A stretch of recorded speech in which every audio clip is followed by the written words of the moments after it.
নির্বাচনে মানুষের নিজের ভোটে যখন বামপন্থীরা জিতেছে তখন পুলিশ আর প্রশাসনকে দাঁড় করিয়ে জেতা সার্টিফিকেট ছিঁড়ে ফেলে যারা হেরেছে তাদের যারা সার্টিফিকেট পৌঁছে দিয়েছে তাদের শোধ তোলার জন্য এই নির্বাচনকে আমাদের ব্যবহার করতে হবে। শোধ তুলব পঞ্চায়েতের দুর্নীতির, পঞ্চায়েতের লুঠের। আপনি নিশ্চিত অপেক্ষায় থাকুন।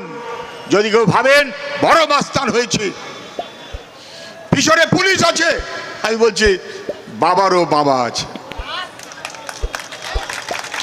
অনেক বড় বড় মাস্তান দেখেছেন। তারপর যখন আমাদের সন্দেশখালীর মানুষেরা রাস্তায় নামলো আর কোর্ট যখন এসে দাঁড়ালো তখন এত বড় পুলিশ, এমনকি ডিজি, তাকে 3 দিন ধরে সন্দেশখালীতে ঘুরে বেড়াতে হলো। 3 দিন ঘুরে বেরিয়েও সব তথ্য তিনি পাচার করতে